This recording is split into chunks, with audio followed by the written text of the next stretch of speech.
Praise the lord. ఈరోజు వాక్యాంశము రోమాపత్రిక 14వ అధ్యాయం 4వ వచనం.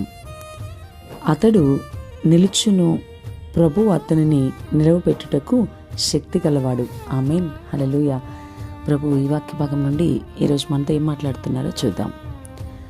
అతడు నిలుచును, ప్రభు అతన్ని నిలబెట్టుటకు శక్తి గలవాడు.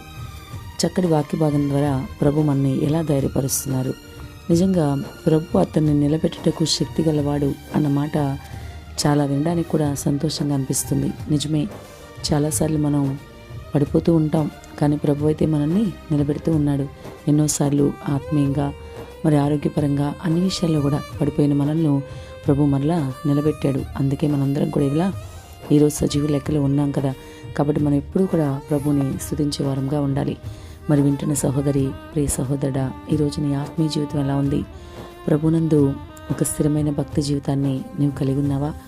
ప్రతి విషయంలోనూ మరి వాక్య ప్రకారంగానే నీవు జీవిస్తున్నావా? ఒకసారి ఆలోచించు.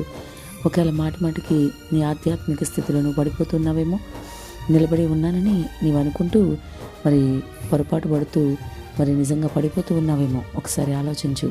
కానీ ఒకటి గుర్తుపెట్టుకో, క్రైస్తవుడివైన నీవు ఎప్పుడూ కూడా నీ భక్తి జీవితంలో చాలా దృఢత్వం కలిగి ఉండాలి. బహుశా నీవు ఏ విషయంలోనైనా సరే పడిపోతూ ఉంటే, అనగా ప్రభువుకి ఇష్టం లేకుండా నీవు జీవిస్తూ ఉంటే, వాక్య వ్యతిరేకమైన క్రియలే ఇంకా చేస్తూ నీవు గనక జీవిస్తూ ఉంటే, ప్రభు మరి వెంటనే ప్రభు పాదాలు పట్టుకో. ఆయన నీతో ఈరోజు మాట్లాడుతూ ఉన్నారు.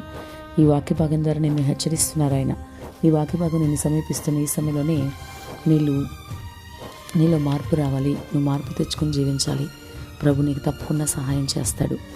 పడిపోయిన నిన్ను మరలా నిలబెట్టుటకు, మరలా నిన్ను ఉజ్జీవింపచేయుటకు, మరలా నిన్ను నీ జీవితాన్ని కట్టుటకు, నీ పాపాలన్నీ క్షమించి మరలా నిన్ను నిలబెట్టుటకు, మరలా నీవు నీ హృదయాన్ని ఆయన వైపు తిప్పగలుగుటకు, నిన్ను అన్ని విధాలా కూడా కాపాడుటకు కేవలం ఆయన మాత్రమే సమర్థుడు. అందుకే కదా చాలా వివరంగా మరి పేతురు పత్రికలో, రోమా పత్రికలో మరి అతడు నిలుచును, ప్రభు అతన్ని నిలబెట్టుటకు శక్తి గలవాడు అని రాస్తుంది. కాబట్టి అపొస్తలుడైన పౌలు మాటలు నిజమే కదా.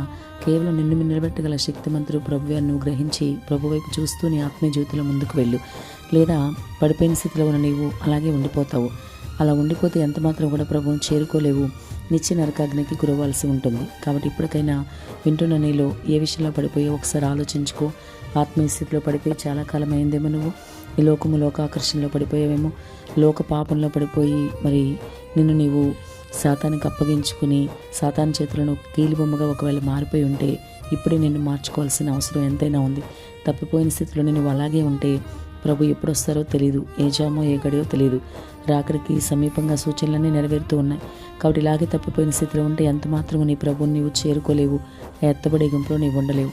కాబట్టి ఇప్పటికైనా ప్రభువుని నిలబెట్టుటకు సమర్థుడు అని ఒకసారి ఆలోచించి, ఎన్ని తప్పిదాలు చేసినా, ఏ పాపంలో నీవున్నా, పడిపోయిన స్థితిలో నీవున్నా, ఇప్పుడే పశ్చాత్తాపపడు. ప్రభు పాదాలు పట్టుకో. ఆయన సన్నిధిలో ప్రభుని అడుగు. ప్రభు తప్పకుండా నీకు సహాయం చేస్తారు. ప్రభు, నా స్థితి ఇలా ఉంది, నేను తప్పిపోయానయ్యా, నన్ను కాపాడు ప్రభువా. తప్పిపోయిన కుమారుడు మళ్ళా నీ వద్దకు వస్తే ఎంతో ప్రేమగా హక్కును చేర్చుకున్నావు కదా, అలాగే నన్ను కూడా చేర్చుకొని నువ్వు ప్రభుని అడిగితే ప్రభు తప్పకుండా నీకు సహాయం చేస్తారు. పడిపోయిన నీ స్థితిని మరలా ఆయన కట్టగలడు. కాబట్టి తప్పిపోయిన స్థితిలో ఉన్నావేమో, ఒకసారి ఆలోచించు మిత్రమా. ఇప్పుడే యేసు యొద్దకు వెళ్ళు. ఆయన యొద్ద మాత్రమే నీకు క్షమాపణ, ఆయన మాత్రమే నిన్ను నిలబెట్టగల సమర్థుడు. ఆమేన్.